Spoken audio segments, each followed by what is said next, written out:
Señoras y señores, iniciamos debate abierto dominical. Seguimos en esta temática que hemos venido abordando a raíz de la pandemia del COVID-19. Y hoy, con Danilo Toro, nuestro analista de todos los domingos, comenzamos desde Boston con un panameño muy destacado en materia de medicina. Primero, nieto de otro extraordinario panameño, don Diógenes de la Rosa. Que Dios lo tenga en la gloria. Que ha dejado muchos trabajos para la historia de Panamá. Muchas huellas muy positivas para el país. En esta ocasión su nieto, Guy de la Rosa, está con nosotros. Una hoja de vida bastante grande, médico especialista en medicina interna e infectología, egresado de la Escuela de Medicina de la Universidad de Panamá, realizó su especialización de medicina interna en Boston. Hoy día está en Boston, pero ha recorrido varios estados de los Estados Unidos y tiene una tremenda experiencia en materia de investigación clínica en Estados Unidos. Gracias, doctor, por darnos la oportunidad de conversar con usted. Y comenzamos inmediatamente, ¿qué a juicio suyo? Porque sabemos que usted le ha dado un seguimiento de día a día a la situación en Panamá. ¿Qué cree usted que ha pasado que hoy estamos por encima de los 1.100 muertos y por encima de los 50.000 contagios desde el 9 de marzo que comenzó todo esto aquí en nuestro país? ¿Dónde cree usted que hemos fallado y dónde hemos acertado? Brevemente. Sí, ante todo, muchísimas gracias Álvaro y Danilo por la oportunidad de estar con ustedes en el día de hoy. Realmente es un honor y un placer para mí estar con ustedes y poder compartir algunas de mis ideas y opiniones con la teleaudiencia. En Panamá se han hecho muchas cosas buenas y yo creo que tenemos que hacer un análisis objetivo acerca de esto. Yo pienso que Panamá tiene una estructura en cuanto a la descentralización de las pruebas de diagnóstico, que era una de las primeras debilidades, y esto básicamente ha sido corregido. Hoy en día se están haciendo miles de pruebas diariamente y esto permite identificación de casos. Yo pienso que esa es una de las partes más positivas. Recientemente también el Ministerio de Salud ha dado la aprobación para el uso de hidroxicloroquina de manera ambulatoria, como también en los hoteles y también en los hospitales. Y esto es parte de un protocolo que ha sido creado por médicos, infectólogos y médicos de otras especialidades en Panamá. Yo creo que estos son avances importantes porque realmente liderizan a la región en múltiples aspectos. Sin embargo, Álvaro y Danilo, hay áreas en donde realmente se hace necesario ciertas correcciones. Yo pienso que debemos mejorar el área de trazabilidad de los casos. Yo creo que debemos mejorar también lo que es la identificación de los casos asintomáticos, aquellas personas que no han presentado síntomas y, muy importante, tienen la capacidad de transmitir la infección a personas susceptibles. Creo que también tenemos que mejorar un tanto más todo lo que es la búsqueda de los asintomáticos, es decir, ir a las comunidades y hacer estos hisopados a la población, enfocándonos no solamente en aquellos que tienen síntomas y en los contactos de alto riesgo, sino también en los contactos que se llaman de bajo riesgo, que en realidad es la población en general. Así que esto va a requerir de mucha inversión, infraestructura. Creo que también se hace necesario incrementar el apoyo que el gobierno está dándole a la población. Tenemos un alto grado de desempleo. Obviamente esto crea consternación, preocupación, incertidumbre por parte de la población. Y si queremos aislar poblaciones para evitar transmisión comunitaria, pues realmente se hace imperativo que el gobierno incremente la magnitud de la ayuda que se le está prestando socialmente en cuanto a comidas, etcétera, a la población en general, particularmente en los grupos más necesitados de nuestro país. Ha habido mucha crítica, doctor, sobre el tema del aislamiento domiciliario. Usted es panameño, usted sabe perfectamente que aquí en este país hay una clase media y alta que quizás tenga la posibilidad y la comodidad de que un individuo pueda estar en una recámara con su baño aislado del resto de la familia en una casa. Pero esa no es la misma situación del grueso de la comunidad que vive en los barrios populares, donde quizás no haya un cuarto para una persona. Allí quizás vivan 6, 7, 10 personas en 2 cuartos, en una sola casita, y no tenga esa posibilidad. ¿Qué piensa usted de este tema del aislamiento domiciliario en este sector popular donde se ha regado el COVID-19?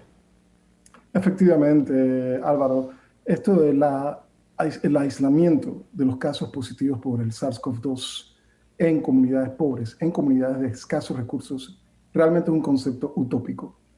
Porque estas son poblaciones que viven en hacinamiento, que viven en pobreza o pobreza extrema, y que realmente no tienen la capacidad de aislarse del resto de los familiares, por el simple hecho de que viven en hacinamiento. Son casas pequeñas en donde se comparten cuartos, pocos cuartos, con números plurales de personas que viven bajo el mismo techo. Así que este concepto en poblaciones pobres, marginadas, de escasos recursos en nuestro país, es realmente un concepto utópico.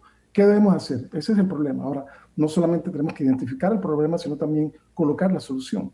Yo pienso que hoy en día los hoteles no están siendo utilizados a su máxima capacidad.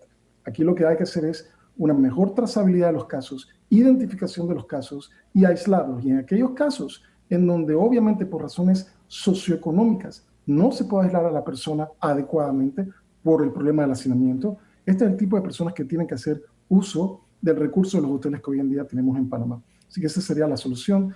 Estoy en comunicación con colegas que trabajan en los hoteles y me comentan el número de camas accesibles o de cuartos accesibles para las personas, pues está presente. Así que tenemos que hacer un mayor uso de esta infraestructura que hoy está presente para aislamiento de estos casos en Panamá. Usted, doctor, ha hecho aportes a la comisión que de una u otra manera asesora al gobierno actual. ¿Se le ha consultado por parte de las autoridades de salud en relación con algunos temas? Vi una publicación donde se le menciona por el tema de la hidroxicloroquina, que fue suspendida por la anterior administración de salud desde el 26 de mayo pasado, y ahora volvemos a la hidroxicloroquina, que también me gustaría saber cuál es el efecto, cuál es el beneficio de este medicamento. Sí, muchísimas gracias también por esta pregunta. Yo he tenido el honor y el placer de ser consultado por las autoridades de salud de Panamá y he tenido la oportunidad de ofrecer mis planteamientos y opiniones. Y una de ellas, obviamente, es el tema de la hidroxicloroquina. Este es un tema que ha generado alto grado de polémica en Panamá y en otros países del mundo. Esto realmente es un efecto a nivel mundial. Y realmente existe un alto grado de confusión, Álvaro y Danilo, al respecto. Yo quisiera utilizar un par de minutos para aclarar este punto. Aquellos estudios en donde la hidroxicloroquina no ha tenido el efecto terapéutico deseado son aquellos estudios en donde la hidroxicloroquina ha sido utilizada tardíamente. Cuando digo tardíamente me refiero al uso del medicamento cuando ya han transcurrido 5, 6, 7, 8 días luego del inicio de los síntomas. La hidroxicloroquina en aquellos estudios en donde ha sido utilizada tempranamente, es decir, en los primeros 4 días luego del inicio de los síntomas, el efecto terapéutico ha sido demostrado. Se ha demostrado no solamente mejoría clínica en los pacientes, sino también que se ha demostrado disminución de la hospitalización a nivel comunitario y se ha demostrado disminución de mortalidad. El efecto ha sido demostrado en múltiples estudios y realmente la hidroxicloroquina ha sido sujeto de ataques por múltiples grupos infundadamente. Quisiera traer a colación un estudio que fue recientemente publicado como un ejemplo en la revista New England Journal of Medicine, que es una revista de altísima reputación a nivel mundial. Y es un estudio por parte de investigadores de Brasil, en donde ellos comparan la hidroxicloroquina sola versus hidroxicloroquina con acitromicina versus un grupo control. Y cuando observamos el tiempo de introducción de la hidroxicloroquina a partir del momento del inicio de los síntomas, el promedio fue de 7 días. Casualmente, este es el estudio publicado en el día de ayer, en donde se demuestra que no hubo efecto de la hidroxicloroquina. Lo traigo como un ejemplo para que la teleaudiencia pueda apreciar que existe una ventana terapéutica, una ventana de oportunidad. Si administramos hidroxicloroquina tardíamente, obviamente no vamos a ver el efecto terapéutico deseado. Sin embargo, si la administramos tempranamente, vamos a ver ese efecto terapéutico deseado, razón por la cual mi persona y otros colegas, a los cuales pues admiro y les tengo muchísimo respeto, hemos salido al frente y hemos dado nuestra opinión a las autoridades sanitarias para incluir la hidroxicloroquina tanto en el tratamiento, en los esquemas de terapia ambulatorios, como también en los esquemas de terapia en hoteles y también a nivel de hospitales, bajo los parámetros definidos por el Ministerio de Salud. Así que ese sería un punto importante. Pero debe ser recetado por un profesional de la medicina. No es que yo voy a ir a la farmacia a comprar hidroxicloroquina y me la voy a tomar si siento algún síntoma del COVID sin haberme hecho siquiera la prueba. Por supuesto. Y ese es un punto muy importante, Álvaro. Esto es bajo prescripción médica. Todos los protocolos que se están realizando, que se han colocado al frente por parte y avalados por el Ministerio de Salud, básicamente es bajo cuidado, bajo supervisión médica. La hidroxicloroquina es un medicamento que tiene un excelente perfil de seguridad. Existe desde la década de 1940. Tenemos prácticamente 8 décadas de experiencia con la hidroxicloroquina, tanto como agente contra la malaria, como también como medicamento para tratamiento de enfermedades reumatológicas, como es el lupus eritematoso, como es la artritis reumatoide. Así que tenemos vasta experiencia con respecto al uso de hidroxicloroquina en otras poblaciones. Sin embargo, a pesar del excelente perfil de seguridad del medicamento, esto debe ser bajo prescripción médica. Esto debe ser bajo autorización médica, bajo monitoreo médico. A pesar de que existe un pequeño, muy bajo riesgo de efectos adversos, la droga, nuevamente el medicamento, es altamente tolerado en poblaciones amplias, sí tiene que ser bajo prescripción médica por las razones obvias de todo lo que implica el tratamiento de una enfermedad que es potencialmente letal. El COVID-19 tiene mortalidad y por lo tanto esto debe ser bajo supervisión médica. Se ha hablado mucho, y un puntito muy importante, antes de seguir a la siguiente pregunta, se ha hablado mucho acerca del perfil de seguridad de la hidroxicloroquina y el riesgo de arritmias. Realmente, si vemos la data globalmente de hidroxicloroquina, tanto de los estudios donde ha funcionado, como también de los estudios donde no ha funcionado, donde se ha administrado tardíamente, la data es clara, Álvaro. La data claramente indica que el riesgo de complicaciones es ínfimo, es pequeño.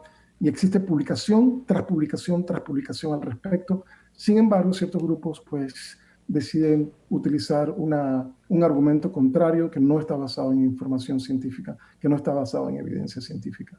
Tengo varias preguntas. Por ejemplo, también causa pérdida de visión el consumo de hidroxicloroquina a largo plazo. Lo otro, ese paciente que consume hidroxicloroquina o plaquinol diariamente por temas reumatológicos, ¿qué pasa con él con el tema COVID en un momento determinado? ¿Le afecta, le beneficia ya el hecho de que la esté tomando? Hábleme de esos dos temas, doctor. Excelente tema, y muchísimas gracias por la pregunta nuevamente. Partamos con el primer tema, la retinopatía. La retinopatía que se observa por el uso de hidroxicloroquina es un efecto cumulativo que toma años. Esto es literalmente, diagonalmente opuesto a lo que estamos proponiendo en el caso de COVID-19. Es tratamiento por 7 a 10 días. Es un tratamiento corto, es un tratamiento de 7 a 10 días en donde el problema de la retinopatía no se va a observar. Punto número 2, con respecto a los pacientes reumatológicos, como había comentado anteriormente, la hidroxicloroquina es ampliamente utilizada en tratamiento de lupus eritematoso como también de artritis reumatoide. Hoy en día, Álvaro, tenemos 2 publicaciones importantes. Una por parte del grupo de investigadores en China, en Wuhan, y otra por parte de investigadores de la Universidad de Porto, en Portugal. Ambos estudios están en el dominio público.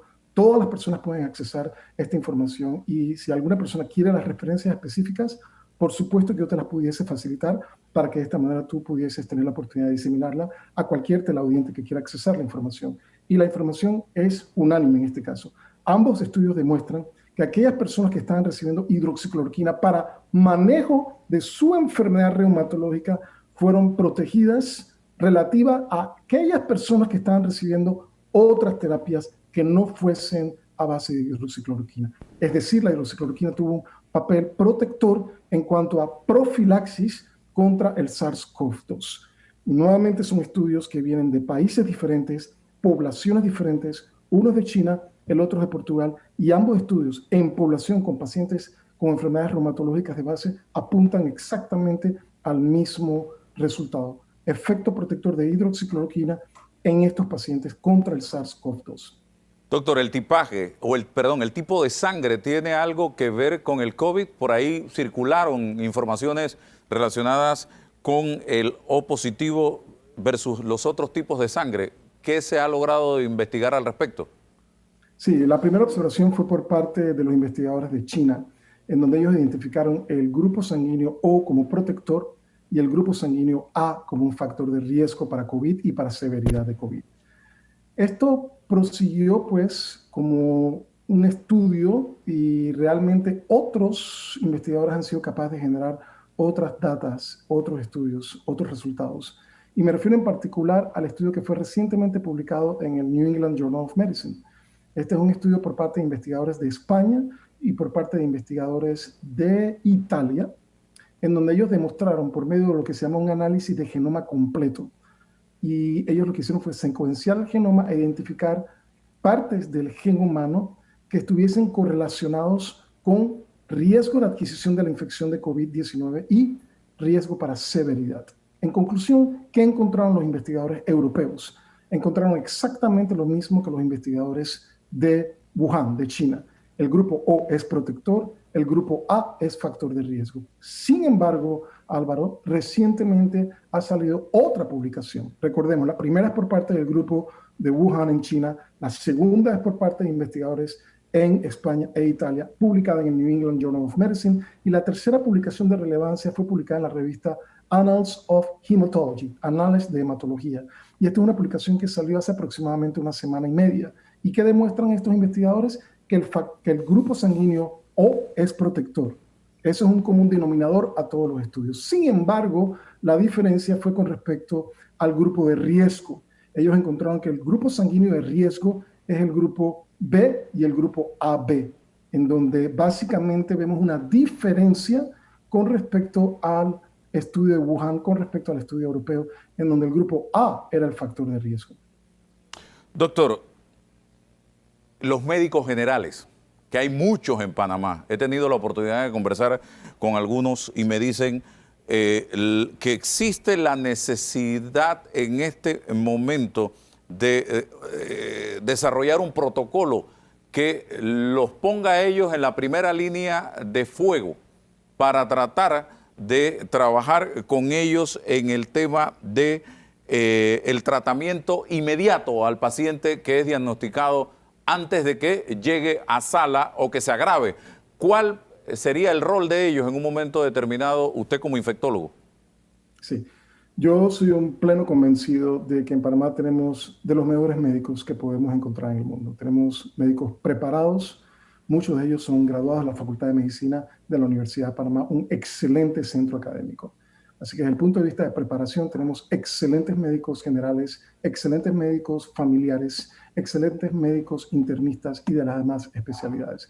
Para combatir esta pandemia de una manera efectiva, se requiere, Álvaro, de la acción comunitaria. Es decir, necesitamos involucrar a los centros de salud, necesitamos involucrar a los médicos que trabajan en policlínicas para que estos sean la punta de lanza. Completamente de acuerdo con el planteamiento acerca de tener protocolos, incluso sesiones didácticas, en donde los médicos pues, puedan ser entrenados con respecto a cómo se manejan estos pacientes, cuáles son los signos de alarma para los cuales estos pacientes tienen que ser referidos, cuáles son las dosis adecuadas de los medicamentos, cómo utilizarlos. Todo este tipo de actividades pueden ser resumidas en charlas de docencia dictadas a los médicos a lo ancho y largo del país. Realmente tenemos que actuar a nivel comunitario, a nivel ambulatorio. Una vez que los pacientes llegan al hospital, muchos de ellos ya llegan con complicaciones, llegan con insuficiencia respiratoria, llegan con este síndrome de hipercoagulabilidad, llegan con estos problemas de coágulos, trombos a nivel de los vasos sanguíneos. Así que lo que queremos hacer es prevenir en la medida de lo posible que ocurra esta evolución de los pacientes a enfermedad severa o a enfermedad crítica. Y punto número 2, queremos disminuir la transmisión a nivel comunitario. ¿Cómo pensamos que podemos hacer esto? Con la acción colectiva de los médicos primarios a nivel de centros de salud, a nivel de policlínicas, de manera que con el entrenamiento necesario estos médicos puedan salir adelante y tratar efectivamente a estos pacientes. Así que comparto plenamente tu opinión al respecto. Yo pienso que los médicos primarios tienen un papel fundamental para mitigar esta pandemia o esta epidemia de COVID-19 en Panamá. Dos preguntas luego, Danilo. Ante la situación que estamos viviendo, ya la coyuntura se plantea muy crítica. Es la más crítica que hemos tenido desde marzo hasta la fecha. ¿Qué hacer, doctor, para evitar más muertos y qué hacer para disminuir el número de contagios que está por encima del 30%? Y la segunda pregunta, tenemos muchas esperanzas depositadas en la vacuna. ¿Usted es de la escuela de que la vacuna va a ser la solución o nuestra línea de protección o nuestros cuidados deben seguir convirtiéndose eso en la principal vacuna. ¿Cuál es su posición y para cuándo cree usted que va a haber vacuna? Adelante. Sí, excelentes preguntas también. Vamos con la primera, con respecto a qué debemos hacer en Panamá. Hoy en día vivimos una crisis, yo creo que es una crisis que ha golpeado a todos los panameños de una manera u otra, ha golpeado a panameños de una manera más severa que a otros, pero todos hemos sido impactados. La manera de atacar esta pandemia es de una manera multifactorial. No existe una sola acción que vaya a mitigar esta pandemia. Lo primero es lo que yo llamo la triada de la mitigación. Lavado de manos frecuentes, distanciamiento social y uso de mascarilla quirúrgica universalmente, particularmente en espacios cerrados, particularmente en áreas que tengan pobre ventilación. Realmente, Álvaro y Danilo, esta no es la opinión mía del doctor de la Rosa. Existen amplios estudios científicos que han demostrado que estas maniobras surten el efecto deseado en cuanto al comportamiento de la epidemia de COVID-19 en múltiples países. Así que lavado de manos frecuentes, utilización del distanciamiento social y aplicación universal de la mascarilla quirúrgica. Cuando entramos a un local comercial, al supermercado, a una farmacia, y vemos personas con mascarillas quirúrgicas, pero otras sin mascarillas quirúrgicas. Cuando vamos a comunidades pobres, necesitadas, y vemos un porcentaje de la población que no está utilizando mascarillas quirúrgicas por la razón que fuese, realmente estamos haciéndole un daño a nuestro Panamá y realmente no vamos a mitigar la epidemia. El punto número 2 es la aplicación del protocolo que acertadamente el Ministerio de Salud ha aprobado recientemente, y es el nuevo protocolo a base de utilización de un kit ambulatorio, el cual obviamente tiene hidroxicloroquina. Y esto para mí es fundamental. Ya existe la experiencia de otros lugares donde se ha utilizado ampliamente con excelentes resultados. Por eso es que esta propuesta ha sido colocada hacia el frente por médicos de múltiples especialidades y en consultoría, obviamente, con otros médicos. Esto se ha propuesto, el Ministerio ha abrazado esta idea, la ha aprobado y yo estoy convencido que esto va a tener efectos positivos. Sin embargo, quiero hacer un paréntesis aquí. Todo esto está escrito, sin embargo, tiene que ser implementado. La hidroxicloroquina, junto con los tratamientos que se han colocado en este kit ambulatorio, no van a funcionar si no son ejecutados, si no es implementado, si no es utilizado en nuestras comunidades, particularmente las comunidades marginadas, que son las que están más golpeadas severamente por la pandemia del SARS-CoV-2. Se requiere de incrementación de las pruebas de PCR y se requiere una optimización del sistema de trazamiento de casos, tanto obviamente de los contactos de alto riesgo, como también trazamiento de casos o de personas que fuesen consideradas de bajo riesgo. Así que tenemos que optimizar el sistema de trazabilidad. Creo que esta ha sido una de las deficiencias. Creo que el país ha hecho avances al respecto muy significativos. Yo pienso que esto tenemos que reconocerlo. Sin embargo, siempre existe un margen para mejorar. El otro tema, doctor, el de la vacuna. Todas las esperanzas cifradas allí. Por supuesto, yo soy un fiel creyente en vacunas. Como infectólogo, yo realmente pienso que el concepto fundamental es que necesitamos múltiples compañías que estén en esta búsqueda de vacunas eficaces y seguras. ¿Por qué? Porque sabemos que la vacunación va a requerir millones de dosis, de hecho, billones de dosis. Así que se hace un tanto improbable que una sola compañía tenga la capacidad de producir vacunas masivamente para vacunación mundial. Así que yo soy un fiel creyente de las múltiples compañías que están hoy en día investigando para desarrollar esas vacunas que realmente nos van a conferir a nosotros la capacidad de eliminar esta pandemia de una vez por todas. Ahora, existen varias vacunas que están en fase 1, 2 y se están movilizando para fase 3. En mi opinión, son 3 compañías líderes en este caso. Una compañía es Moderna, que tiene una vacuna de RNA mensajero, ya están en fase 3. La segunda compañía es Pfizer, que está trabajando junto con una compañía de biotecnología en Alemania que se llama BioNTech. Entonces es una acción conjunta entre Pfizer y BioNTech. Ellos también tienen una vacuna de RNA mensajero. Y la tercera compañía líder, en mi opinión personal, es AstraZeneca, los cuales tienen una vacuna con un vector de adenovirus. Tenemos data en el dominio público, que es lo importante, y estas 3 vacunas han demostrado varias cosas. Número 1, han demostrado un perfil de seguridad aceptable en fase 1 o 2. Y número 2, han demostrado la generación de anticuerpos. no solamente anticuerpos globales, sino también la generación de anticuerpos neutralizantes. Y esto es un concepto muy importante que la población y la teleaudiencia tiene que entender. Lo que queremos con la vacuna es generar anticuerpos neutralizantes, que son aquellos anticuerpos que tienen la capacidad de adherirse al virus y neutralizar su proceso de replicación. Ahora, la pregunta es, ¿cuándo vamos a tener estas vacunas? Y esto es algo que yo he comentado en otros foros y a colegas. En el mejor de los casos, Álvaro, la vacuna la vamos a tener a finales de este año. En el mejor de los casos. Sin embargo, yo creo que tenemos que tener cautela, creo que tenemos que tener optimismo, pero tenemos que tener cautela al mismo tiempo. Y realista, desde un punto de vista realista, yo pienso que es más probable que tengamos las vacunas listas para esta vacunación mundial en el primer cuarto del 2021. Así que me gusta pensar positivamente que las tendríamos a finales de este año. Sin embargo, desde un punto de vista pragmático, yo pienso que las vacunas van a estar accesibles para el primer cuarto del 2021. Un punto final con respecto a vacunas. Vacunas no previenen enfermedades. Vacunación previene enfermedades. Así que de nada sirve si tenemos las vacunas si no tenemos un plan ágil, un plan eficaz y un plan práctico para vacunación a nivel de poblaciones, a nivel mundial, a nivel de países, a nivel de comunidades. Y esto lo digo porque realmente siempre va a existir un grupo de personas que de alguna manera u otra se van a poner a vacunación. Vacunas no previenen enfermedades, la acción de vacunar previene enfermedades. Así que creo que se va a hacer necesario hacer una educación a la población para tratar de contestar cualquier pregunta, cualquier duda que exista por parte de la ciudadanía.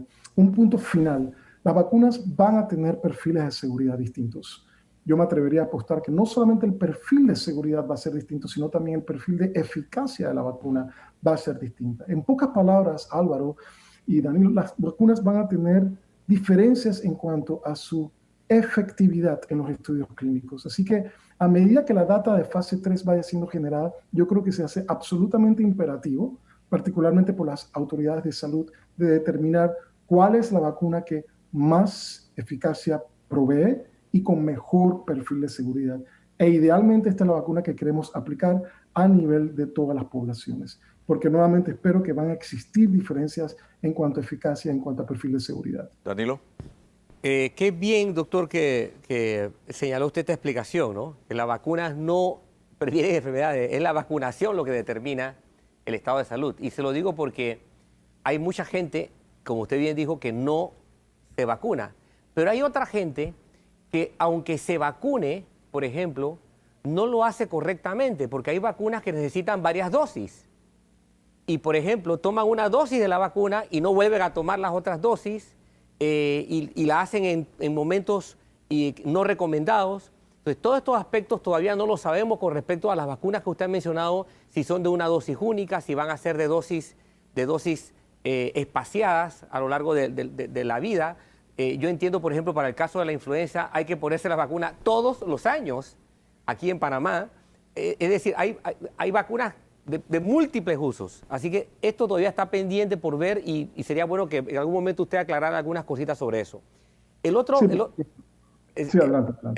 asunto, doctor, que quisiera resaltar un poco, está dirigido también al fenómeno social y político. Estados Unidos no fue una sociedad que vio por primera vez la pandemia de COVID. Ya había estallado en Asia y en Europa. Y los planteamientos de salud hechos entraron en mucha polémica, y hemos visto cómo autoridades como el doctor Fauci, por ejemplo, tuvo que hacer esfuerzos enormes para poder tener un eco en la comunidad de tomadores de decisión de Estados Unidos. Y se ha percibido esta diferencia entre tomadores de decisión y comunidad científica en un país como Estados Unidos, que tiene tanto liderazgo a escala mundial. Eso quisiera que usted lo valorara en cierto sentido. Y por último, hacer ver que a pesar de la experiencia mundial, las primeras proyecciones hechas en Estados Unidos dejaban ver un número importante de gente que iba a ser afectada, contagiada y afectada. Esas proyecciones fueron corregidas, pero al final estamos viendo cómo las víctimas de Estados Unidos van rumbo a las 200,000 que se habían mencionado en un momento determinado. Es decir, estamos frente a un evento que realmente está está afectando a grandes poblaciones, aunque hablemos de porcentajes bajos. En términos absolutos, causa un impacto importante y en términos económicos es devastador. ¿Cómo poder llegar a un público que pareciera que se resiste a escuchar la voz de la comunidad científica, sobre todo en este pleito que hay con la comunidad de tomadores de decisión? Sí, muy buenos puntos y creo que comparto muchos de los puntos. Comencemos nuevamente con el asunto de lo que está ocurriendo en Estados Unidos. Y realmente, si comparamos la curva epidemiológica de Estados Unidos con la curva epidemiológica de países europeos, hay un claro contraste. En Estados Unidos vemos un incremento en el número de casos de COVID-19 que han sido identificados particularmente en los estados del sur, como es el caso de Florida, Texas, Arizona e incluso en la costa occidental de Estados Unidos con el estado de California. Sin embargo, si vemos el comportamiento de la curva epidemiológica en Estados Unidos, en lo que es la costa noreste, particularmente en Nueva York, vemos un contraste marcado. La epidemia ha sido hasta cierto punto controlada en Nueva York. Sin embargo, lo que está ocurriendo en los estados del sur y en la costa occidental es diametralmente opuesto. Y la razón por la que esto ocurrió realmente es porque todas estas medidas en cuanto a restricción, lo que llamamos en Estados Unidos el lockdown, el encierro o la cuarentena, como le decimos en Panamá, fueron abandonados prematuramente. Y obviamente esto llevó a congregaciones multitudinarias, incluso vemos grupos plurales de personas que se resisten a usar la mascarilla quirúrgica. Y esto lo vemos en todas partes de Estados Unidos. Así que parte de las diferencias de opiniones que han existido a nivel de lo que es la toma de decisiones se ha visto reflejado en la población, en donde un grueso de la población pues realmente se resiste a esta utilización universal de las mascarillas quirúrgicas. En contraste, veamos lo que ocurre en Europa. En Europa realmente vemos una población en general que ha abrazado, que ha implementado el uso de las mascarillas quirúrgicas. No el 100% de la población, esto nunca lo vamos a ver en ningún país, pero un vasto porcentaje, quizás la mayoría. Y esto realmente produce cambios significativos en cuanto al comportamiento de la curva epidemiológica, razón por la cual vemos una diferencia marcada entre lo que ocurre en Estados Unidos y lo que ocurre en Europa. En Panamá, pues la situación yo pienso que no es del todo distinta. Yo converso con colegas, veo videos que se hacen virales en las redes y veo muchas personas, particularmente en áreas marginadas, en áreas pobres de nuestro país, que realmente pues no están utilizando la mascarilla quirúrgica, quizás porque no tienen acceso a la misma, quizás porque falta un poquitito más de esa educación a la comunidad para que entiendan por qué deben ser utilizadas, por la razón que fuese, y realmente esto lo único que hace es propiciar la propagación del virus dentro de las comunidades. Así que tenemos un problema bastante serio en cuanto a adopción de esta triada de mitigación. Yo pienso que hay cosas sencillas que tenemos que solucionar en Panamá. Por ejemplo, el abastecimiento de agua. Es imposible hablar acerca del lavado de las manos si realmente estamos desabasteciendo a la población, si hay cortes de agua, realmente se hace utópico. Realmente no vamos a poder alcanzar esta meta de la triada si no existen las características necesarias, como por ejemplo el acceso al agua en todas estas poblaciones. El otro punto es con respecto a por qué no administrar gel alcoholado y por qué no dar jabón a estas comunidades. Son comunidades pobres. Hoy tenemos un alto grado de desempleo, así que tenemos que atacar esto desde un punto de vista pragmático. Y yo pienso que esto es parte de lo que el gobierno nacional quiere realizar actualmente. Atacar el problema, pero también no olvidarnos de esas pautas realmente básicas que nos van a ayudar a mitigar la pandemia o la epidemia en Panamá. Con respecto al otro punto que usted mencionó acerca de vacunas, sí, yo pienso que lo que tenemos que tener presente con respecto a estas vacunas es que las vamos a tener accesibles, pero esto no va a ser inmediato. Apenas estamos en el mes de julio, finales del mes de julio, y realmente faltan muchos meses por delante en donde vamos a tener que aplicar estas medidas de una manera sistemática, como sociedad. Aquí ya no se trata pues del gobierno haciendo esta acción comunitaria, sino también desde el punto de vista social, todos tenemos que cooperar. Si como sociedad no cooperamos, pues realmente vamos a tener un problema que va a seguir escalando en Panamá y desafortunadamente morirán mucho más panameños. Esto es casualmente lo que queremos evitar hoy en día. Así que el mensaje es claro, yo pienso que es un mensaje de unidad. Parte del problema que tenemos en Estados Unidos es que el mensaje no ha sido de unidad.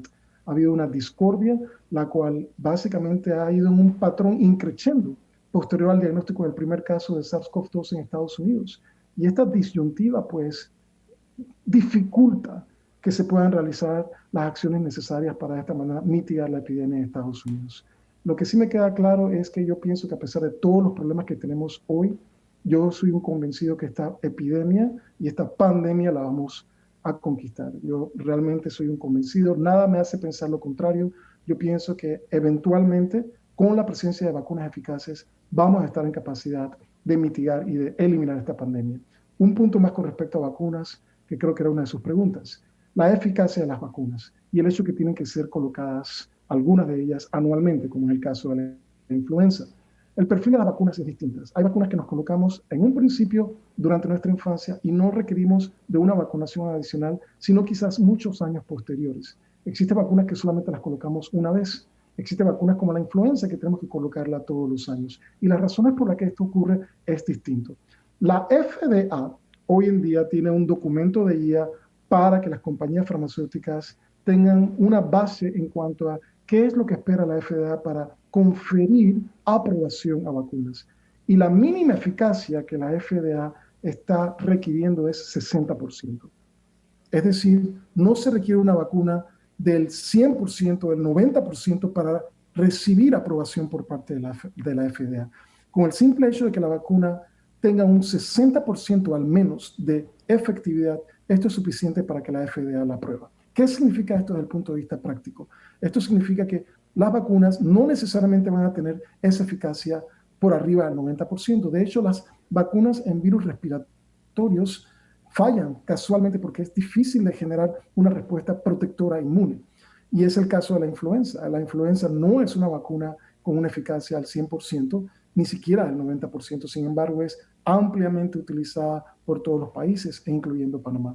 Así que este es el primer punto. La eficacia no va a ser del 100%, va a ser de al menos 60% para arriba.